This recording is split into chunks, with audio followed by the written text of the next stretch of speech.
Hey guys, it's Allie here from Allie Answers. I hope you're having a great day. Welcome to those of you, especially who are first timers, but welcome back to those of you who've watched me before.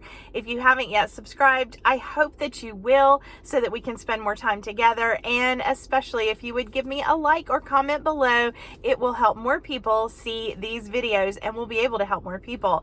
So the holidays are coming, folks. Jingle, jingle, here we go. It is almost time to put on that fast forward button and we are going to zip through the next 6 weeks like crazy people. If you have a loved one who has dementia or who has other types of illnesses and they live at home with you, that is going to be a challenge during the holiday season if you're having people into your home.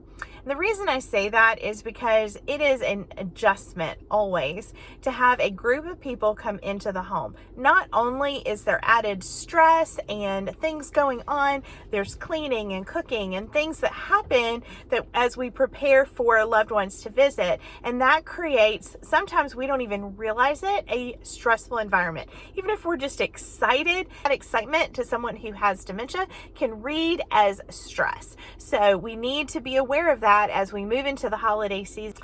All the extra stimulation of the smells and the sounds and the music, the extra decorations, the people in the house, all of it can cause a stress reaction from those you are taking care of. So if you're aware of it before you go into the holiday season, I think you're going to be better prepared to make it successful and more fun for you and the people you love. If you are caring for someone in your home that has dementia or mild cognitive impairment, please be thinking about how you can give them a space where they can be that is away from everything. So even though you may want to have grandma out in the living room, make sure that her recliner is set up in the guest room, for example, or in her own bedroom where she can get away if she starts getting agitated. What's fun for us can be very frustrating for others. If you know the things that trigger your loved one, try to limit them as much as possible. For example, if they really like watching their television show and not being interrupted, maybe set them up in the other room watching their favorite show.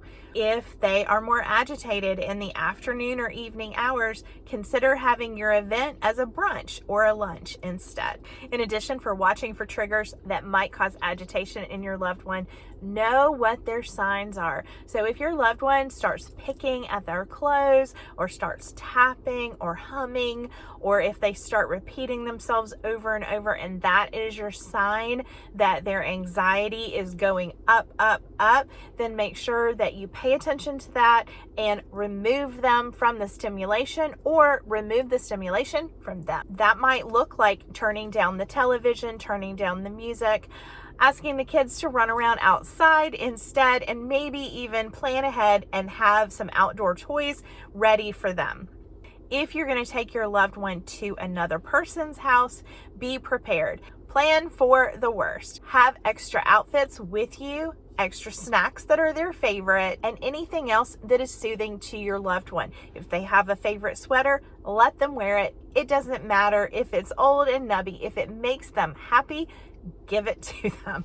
If you're going to a holiday event and you're going to take your favorite senior with you, you might want to plan on coming on the early side and maybe making a hasty exit if they get overstimulated. Again, watching for the things that show you that they are agitated. Maybe they chew on their fingernails or start pacing or picking.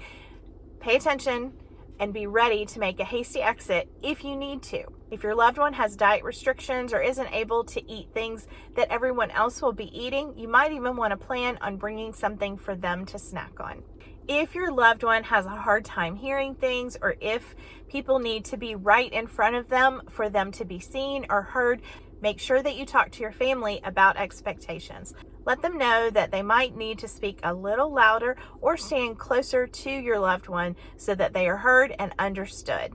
It's always appropriate to sit with someone and hold their hand, and most people appreciate that kind of support Even if there's not a lot of talking going on, it is a wonderful way to spend enjoyable time together. If your loved one is in an assisted living or a personal care home and you want to bring them home for the holiday, I want you to think about some things. That someone who is used to a different kind of environment might have a stress reaction when there are tons of holiday decorations everywhere, music playing, kids running around, the smell of turkey cooking. So again, I'm going to recommend that you have a plan B ready to go. Maybe your brother will be available and be able to take your loved one back to the community if they start getting stressed out and they're not enjoying their time anymore. I understand we all want time with our loved ones, but if they are not enjoying the time, then it's important to respect that. At some point, a lot of seniors will actually request to stay in their home at the personal care home or assisted living.